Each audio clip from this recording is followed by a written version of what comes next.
Hi అండి, అందరికీ నమస్కారం. Welcome back to my channel. ఈ వీడియోలో ఇప్పట్లో ఓడీలు బదిలీలు ఉద్యోగుల కళ నెరవేరిందండి. సో ఉత్తర్వులు అయితే విడుదల, పూర్తి వివరాలు అయితే ఈ వీడియోలో తెలుసుకుందాము. వీడియోని ఎక్కడైనా స్కిప్ చేయకుండా చివరి దాకా చూడండి, అప్పుడే పూర్తి ఇన్ఫర్మేషన్ అర్థమవుతుంది. వీడియోకి ఒక లైక్ కొట్టండి ఫ్రెండ్స్. వీడియోలోకి అయితే వెళ్ళిపోదాము ఫ్రెండ్స్. టీచర్లకు ఇక ఓడీలు డిప్యుటేషన్లు, విద్యాశాఖ ఉత్తర్వులు జారీ, 5 అధికారులతో కమిటీ. రాష్ట్రంలో ఆన్ డ్యూటీ ఓడీ అలాగే డిప్యుటేషన్ల పేరిట మరోసారి ఉపాధ్యాయులు అధ్యాపకులకు బదిలీలు జరగనున్నాయి. సాధారణ బదిలీలుగా కాకుండా ఇలా కోరుకున్న స్థానానికి పంపిస్తారు. ఈ మేరకు విద్యాశాఖ ముఖ్య కార్యదర్శి బుర్రా వెంకటేశం ఇటీవల ఉత్తర్వులు జారీ చేశారు. రాష్ట్రంలో సుమారు 1,03,000 మంది టీచర్లు పనిచేస్తూ ఉండగా ఇప్పటికీ 20,000 మంది పదోన్నతులు పొందగా మరొక 30,000 మంది బదిలీ అయ్యారు. అంటే దాదాపుగా సగం మంది ఒక స్థానం నుంచి మరొక చోటుకు వెళ్ళారు.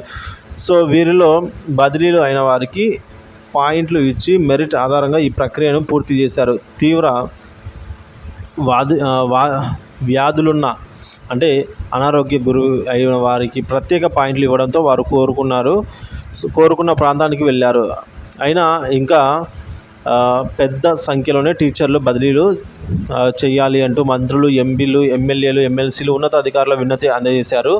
సో వాటిని పరిగణలోకి తీసుకోవాలి అంటూ ప్రజాప్రతినిధులు విద్యాశాఖకు పంపిస్తున్నారని, వారంతా ముఖ్య కార్యదర్శిని కలిసేందుకే సచివాలయానికి వస్తున్నారని, అందుకే విధిపరమైన నిర్ణయం తీసుకుంటామని మార్గదర్శకాలతో కూడిన ఉత్తర్వులను విద్యాశాఖ ముఖ్య కార్యదర్శి జారీ చేశారండి. సో ఈ మేరకు ఆరోగ్యం అలాగే భార్యాభర్తల కేటగిరీ ఇతర పరిపాలనాపరమైన అవసరాలను దృష్టిలో ఉంచుకొని ప్రత్యేక బదిలీలు చేపట్టాల్సి ఉండగా, సో పాఠశాలల్లో హేతుబద్ధీకరణ నిబంధనల ప్రకారం ఉపాధ్యాయులు ఇప్పుడున్న తాత్కాలిక బదిలీలు చేయాలి అని నిబంధన విధించారు. అయితే అది క్షేత్రస్థాయిలో ఎంతవరకు అమలవుతుందనేది వేచి చూడాలండి. పదోన్నతుల్లో పాయింట్లు లేనందున బదిలీలకు తప్ప పదోన్నతులలో అనారోగ్యానికి సంబంధించి ప్రత్యేక పాయింట్లు ఇచ్చి ప్రాధాన్యం కల్పించే విధానం లేదు. అందువల్ల చాలామందికి పదోన్నతులు దక్కినా కోరుకున్న ప్రాంతం స్థానం లభించలేదు. వారి నుంచి ప్రజాప్రతినిధులపై ఎక్కువ ఒత్తిడి ఉన్నట్లు సమాచారం. గతంలో గుట్టుగా పలుకుబడి బదిలీలు జరిగేవి. ఇప్పుడు ఆన్లైన్లో దరఖాస్తు తీసుకోవడం ద్వారా కొంతమేర పారదర్శకత పాటించారు అని ఉపాధ్యాయ సంఘం నేత ఒకరైతే అభిప్రాయపడ్డారు. ఇక మెడికల్ గ్రౌండ్స్ కింద అందరికీ అవకాశం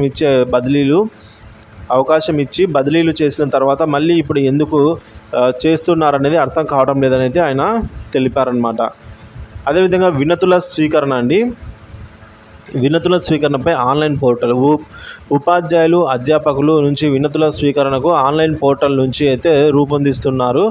అంతవరకు ఆన్లైన్లో వినతులు స్వీకరిస్తాము. వచ్చిన వారిని పరిశీలించి నిర్ణయం తీసుకునే పాఠశాల విద్యా కమిషన్ డైరెక్టర్, సభ్య కార్యదర్శిగా అయితే కళాశాల సాంకేతిక విద్యాశాఖ కమిషనర్లు, ఉన్నత విద్యామండలి కార్యదర్శులు సభ్యులుగా కమిటీ నియమించారు. ఈ కమిటీ 3 నెలల ఒకసారి సమావేశమై వినతులపై అయితే సమీక్షిస్తుంది. ఇక సిఫార్సులు ఆయా శాఖలకు సంబంధిత తదితర ప్రత్యేక పరిస్థితుల్లోనే మరో 2 రోజులు అయితే పొడిగిస్తారండి. సో 2 ఏళ్ల దాకా అయితే ఈ విధంగా అయితే పొడగడం జరుగుతుందన్నమాట. సో ఈ బదిలీలు 2 ఏళ్ల పాటు మాత్రమే ఉంటాయి. ఒకవేళ అవసరమైతే కనుక మరో 2 ఏళ్ళు పొడిగిస్తారనమాట.